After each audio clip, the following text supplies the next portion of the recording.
In this hand, I have the RTX 4060, and in this hand, I have the RTX 5060 Ti 16GB. We're going to test out today if the 5060 Ti 16GB is a huge improvement over the RTX 4060, or is it just a little improvement? I don't know. We're going to test it out in my Lenovo Thinkstation P520 Workstation PC. I'm very curious what these results are going to be. Let's jump right into it. So first things first, we're going to unbox our brand new graphics card here. We have the Gigabyte WinForce 16GB version. I got this at MSRP from Best Buy of all places, $429, and had it delivered to my door, which was not a bad deal. At first opening this, I thought I got a low profile model or something because the box was very thin, but once I opened it up, I confirmed it is what I actually ordered. So next up is taking the 4060 out of my Lenovo Thinkstation, which I've been using for the last almost 2 years now, and popping in the 5060 Ti. Now real quick, for those of you unfamiliar with the Lenovo Thinkstation, this has basically replaced the Dell Optiplex as one of the best budget office PCs that you can easily turn into a gaming PC, and it actually has some pretty good specs. Mine specifically has an Intel Xeon W2135, 6-core 12 threads. It came with 16 gigs of DDR4 RAM, but I added another 16 to make it 32 gigs, and it also has two M.2 slots where I added 1 terabyte SSD, as well as a 512 gig SSD, as well as a whopping 900 watt power supply that will power up just about any GPU.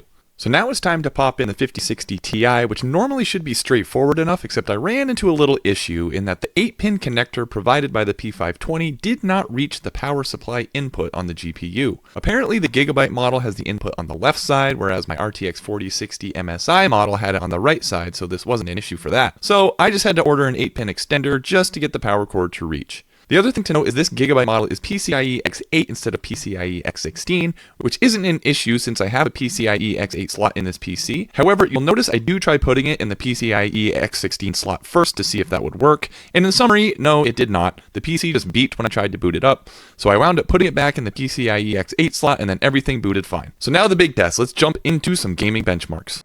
We're going to kick things off with Elden Ring Night Rain, as this is a newer game that came out recently, and this is a good one to benchmark because it doesn't have any upscaling opportunities at all, no DLSS, no driver level upscaling to utilize the 5060 Ti's capabilities either, so we're comparing raw rasterization here between these two, and as you can see with the 4060, we get around 45 to 50 FPS. We are on high settings, as you saw in the beginning there, so really not a terrible experience. The game is limited to 60 FPS anyway, so, you know, we're not getting the full 60 unhinged, but, you know, 45 to 50, about what you'd expect for this card here. One other thing to note, I am doing all these benchmarks in 1440p. I mainly play in 1440p. I've been playing in 1440p with the 4060 for almost 2 years now. Obviously, 1080p would get more performance, but, you know, I just want to prove that 1440p is definitely possible with these cards. And then we jump into the 5060 Ti 16GB, also on high settings, 1440p, and you can see right away we already have a boost in performance, getting mid-50s in the FPS right off the bat.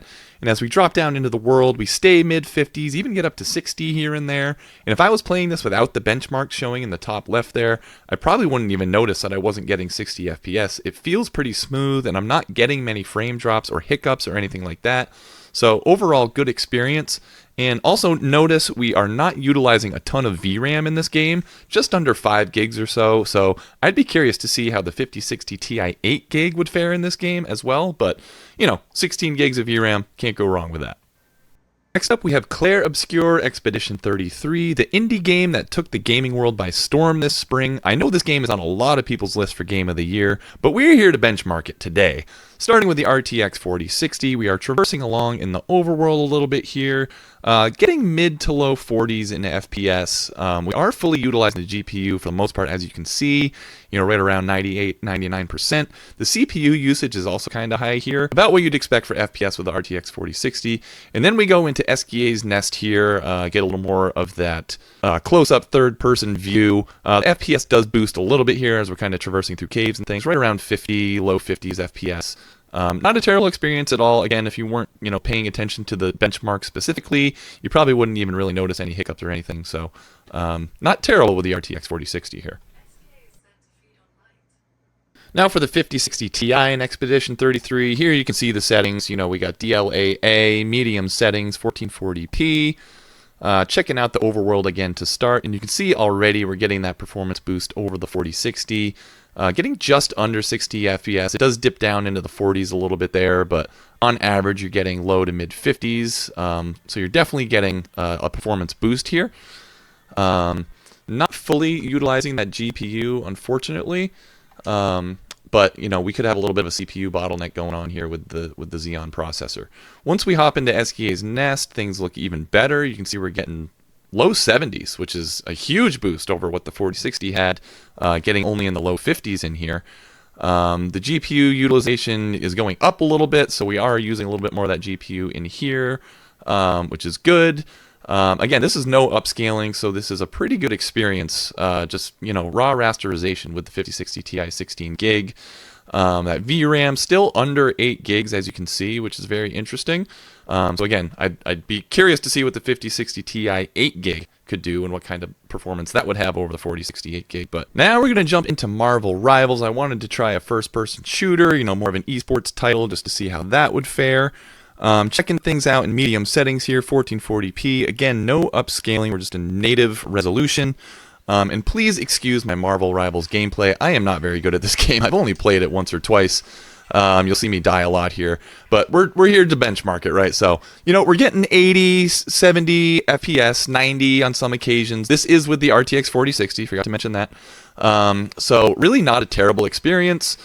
Decent FPS. Obviously, you can boost things with DLSS. You can change settings around, but you know, I just wanted something to compare with the 5060 Ti, which we'll jump into in a little bit. So, you know, the 4060 can obviously handle this game.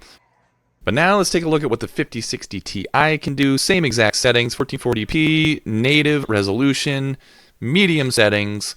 I change up my character here, so we get a little Iron Man action this time. I do a little bit better this round, not going to lie. But you can see we're getting right in the hundreds already, FPS in this certain area, which is great. So we're already getting that performance boost. We even get up to 132 there. Wow. Really not bad. Once we get into a little action, you'll see the FPS drop a little bit. We're a little more CPU bound once we, you know, start, you know, fighting other people and things like that. But still, it's really not a bad experience at all. You know, getting in the 80s at the lowest, can get up to 90, 100. It definitely varies as you're playing throughout. But 5060 Ti definitely seems like a boost over the 4060 Marvel Rivals.